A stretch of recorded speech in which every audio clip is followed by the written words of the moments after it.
It's a bluebird day in March. We're standing atop the Outback at Vail's Keystone Resort. Little 6-year-old Ulysses announces with great excitement, "Let's do Wolverine." I've learned in my 6 years of teaching that while people come to learn a new skill or improve upon that skill, in my case, skiing, they can learn so much more. Human connection is the catalyst that can take and turn procedure into learning that teaches lifelong skills. Stated more simply, our guests come to learn to make turns. And as it so often turns out, they learn so much more. They gain great insights into who they are. They develop new self-confidence and life skills. For 3 years, I taught at the National War College, the prestigious National War College that Colin Powell in his autobiography called the Harvard of the Senior Service Schools. It's grooming school for our future generals, admirals, ambassadors, and senior government executives. The students, while they're there, learn how to use all elements of national power to achieve our national security goals. At the end of their school year, they come away with a master's degree in national security studies. One of the things that we focused on at the War College are the 3 elements of engagement and planning: the tactical, the operational, and the strategic. When I first started to teach skiing, my focus was on the tactical, the physics of making turns, how to rotate your legs, how to pressure your outside ski, how to maintain separate upper and lower body separation. But after a while, I came to realize that there's so much more that our students can learn. The challenges of skiing, and I think the majestic beauty of our mountains, opens up our minds to learn more.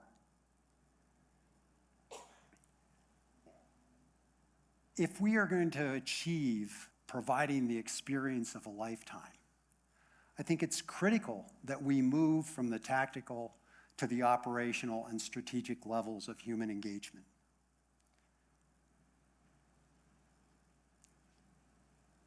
When we think about where we are in making that human connection, it's critical that we can get people to gain insights into who they are and the skills that they have.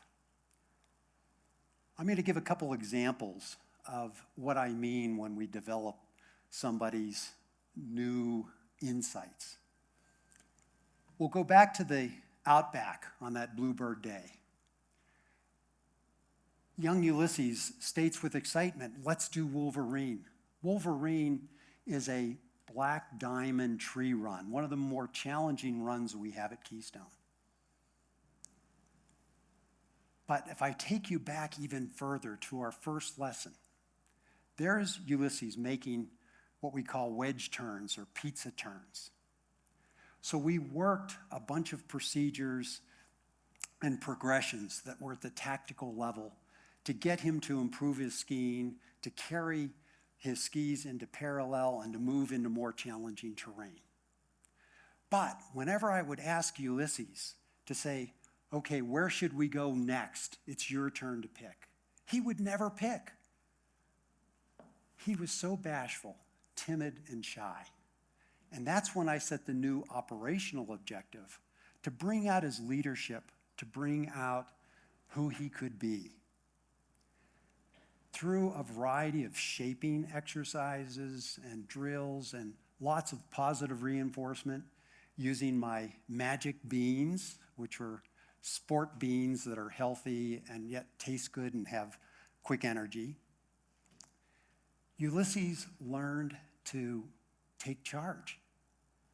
In fact, he got so good at it that the pact that we formed was Ulysses was in charge on the mountain, and his parents were in charge at home. One of the things that I did with him was to present him one of my military ribbons. And it was to acknowledge his accomplishments, his bravery, and his leadership.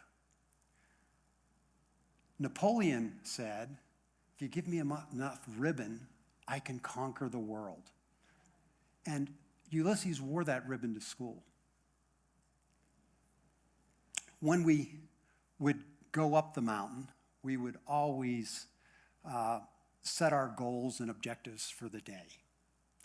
And riding up the gondola, I would always provide a couple dad jokes, like, what did the one snowman say to the other snowman? And the answer is, does it smell like carrots to you? And you do know when a joke becomes a dad joke, when it becomes apparent. So what we did is to develop that young man into somebody else. When his uncle hired me and requested me to teach his 3-year-old cousin, he told me that when he was at the house, Ulysses had that plaque off the wall within 2 minutes and in his hands. The plaque I gave him was in recognition of his leadership and accomplishments on the mountain. What was more important is that his parents told me that Ulysses' behavior in school changed dramatically. That same confidence that he exuded on the mountain, that leadership and boldness, carried over into what he did at school. He became a leader. He was no longer bashful and shy, but assertive and outgoing. That's where we took and went from the tactical to the operational.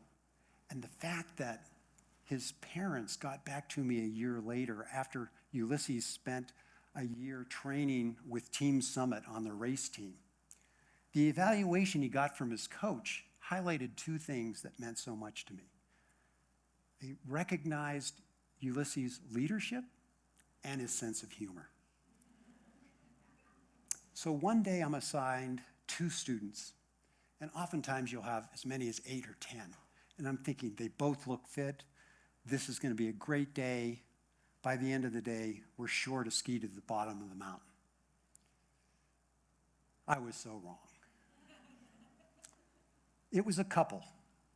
She was a cancer surgeon in residence, and her husband was a nurse. The husband took to it immediately, making great turns, great control. She struggled and struggled, like of the thousands of people I've had, like kind of the very, very bottom.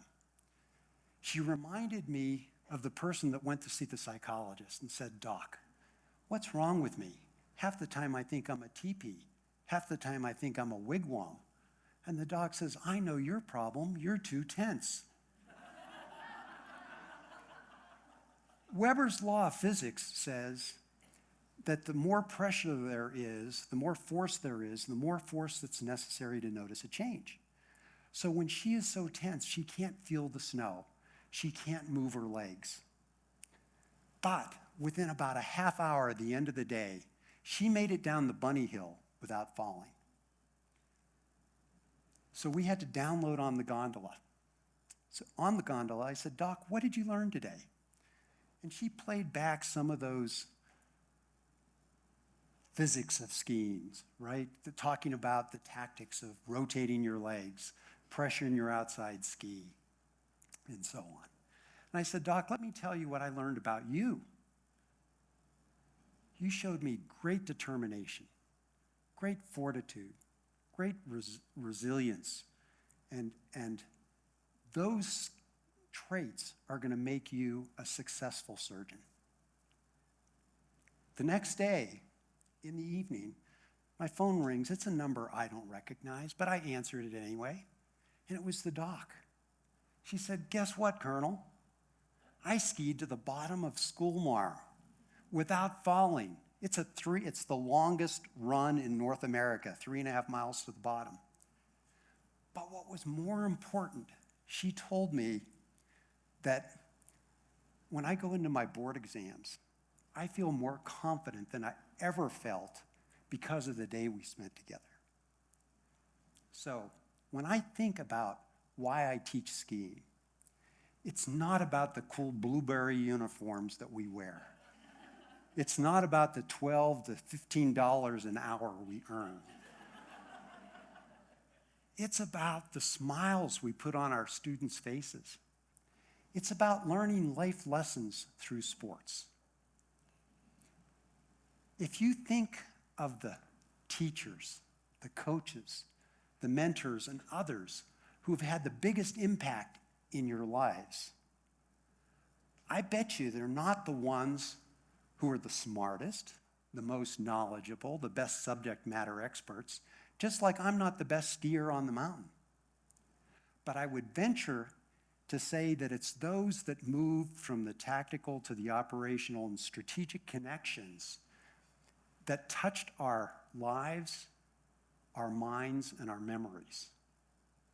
I challenge each of you to be that person who makes that operational and strategic connection with others that helps to elevate their experience so that they move from being a never ever to a forever after. It's a goal worth achieving. Thank you.